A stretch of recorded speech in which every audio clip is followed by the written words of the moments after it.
Lord forgive me for this trap shit. Sergeant Smack make it backflip. Telly Hank it with the action. With the Vato speaking Spanish. Frank Matthews how I vanish. Poof. Came back like I'm King Tut. Gold BBS is on a beamer. When Fat Cat was 10 queens up. Ball off the profit, not the re-up. Fly like Puerto Rican Jesus. Uptown like I'm Baby May. Just caught a touchdown from the Bay.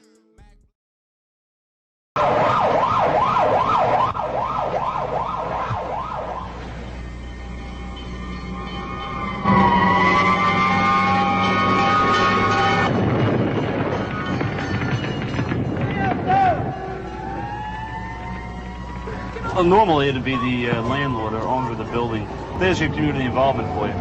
Guy that has the local building and he wants it burned down, he'll get a hold of a gang member, and the gang member will do it for him. For $50, $100, whatever it is. The highest rate of teenage pregnancy. And you look at the conditions in this neighborhood, and it's no wonder that it's the record maker for anything that's bad and wrong with a society. Going through there, you had the sense that nobody was ever going to go fix that. That area is just damned. Everything is black and white. We were losing in the business community. We were losing the people that sparked the arts in the city. Yo, we back. It's your boy Popalot. Mobb ties. We on our way to NY with it. Crime capital. South Bronx to be exact. It's going to be circa 1980s. So when a lot of people mention the big dope boys of the 80s, the names you hear Alpo, you hear Rich Porter. Then you go to the 70s, you hear Nicky Barnes, Guy Fisher. Then even in the 90s, you hear like Fat Cat, Supreme. But one name that really kind of get mentions that need to be mentioned is going to be a guy by the name of Boy George Rivera. And it was said that he was a multimillionaire at the age of 21. He received a life sentence, which is mind-blowing when you think about it now, because when I read the indictment, it didn't mention anything about violence, but he was very, very flamboyant and pretty much one of the best to do it. Let's get right into it. Now, according to the government, the operation began in the spring of 1987 when Rivera and a guy only identified as Johnson obtained 100 grams of bulk heroin with the help of a dozen mill workers, including one of his top workers, who's just identified by A. Torino, and another guy by the name of Gardier. They cut and packaged the heroin in Rivera's Bronx apartment on East 213th Street in the Bronx during the summer of 1987. It is said that they distributed about $100,000 worth of heroin a week starting then.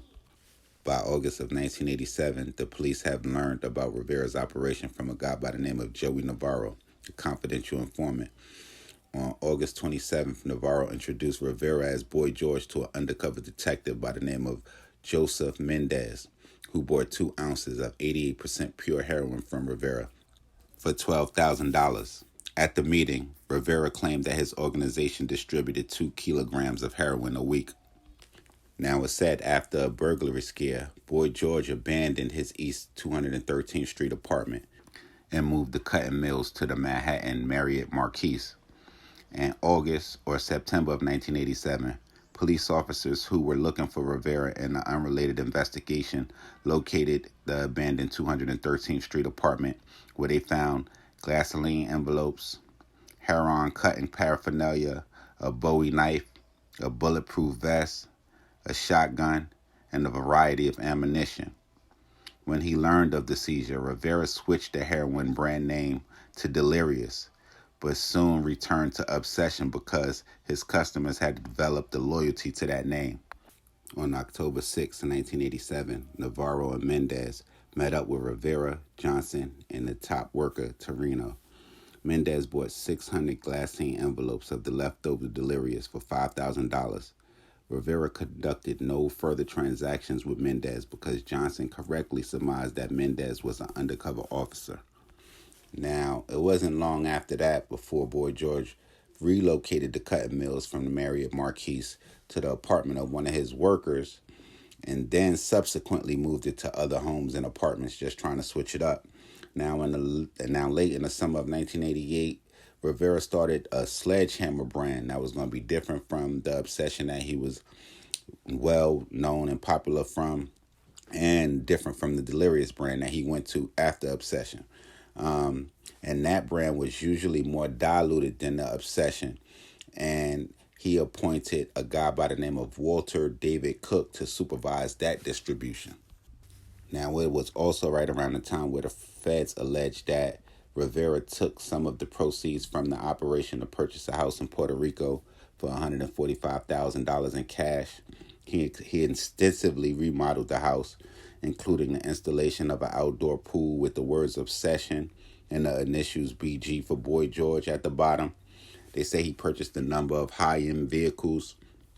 Now, on Christmas Eve of 1988, this is where you see stuff that only happens in movies.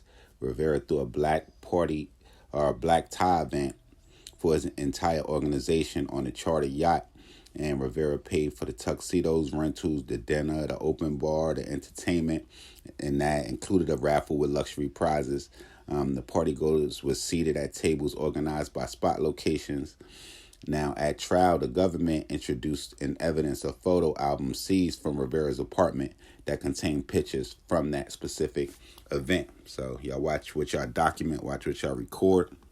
Now, it was said at that party on Christmas Eve, Rivera gave $50,000 in cash and a Rolex watch to Johnson, a customized BMW automobile to Cook, and the solid gold belt buckles with the recipient's name inscribed in diamonds to a number of the spot owners and the managers. Now, in April of 89 is when it started to get really real, is when the New York police obtained authorization to wiretap Rivera's home phone at 1665 Morris Avenue in the Bronx.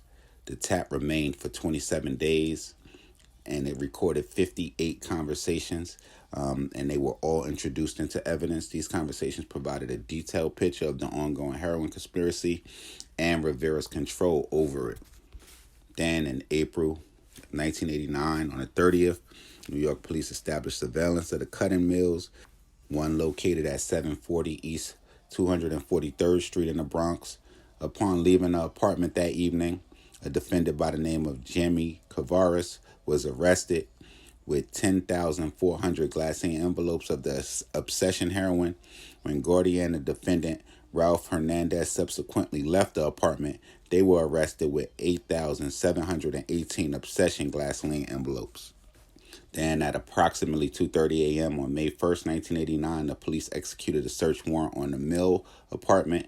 11 workers were arrested. The officer seized approximately 1.1 kilograms of heroin, 5 loaded weapons, over 100,000 empty glassine envelopes bearing the Obsession or Sledgehammer logo, dozens of blocks of cutting agents, a triple beam scale, 4 grinding machines, other processing materials, a spiral notebook containing 1989 production records for the organization and the mills. Wasn't long before Boy George was arrested outside his apartment building the next morning. He was carrying $7,000 in cash. A warrant was then obtained and Rivera's apartment was searched. Police then found another $1,000 in cash, a life-size crown similar to the one depicted on the Obsession logo, address books, phone numbers of his employees, ammunitions, payroll records, drug transactions, raffle tickets from the Christmas party that he threw on Christmas Eve. Then it wasn't long before they searched Johnson's apartment, and then they found the drug ledgers from 1987 and 1988. With all that information, they was indicted on August 27th, 1990.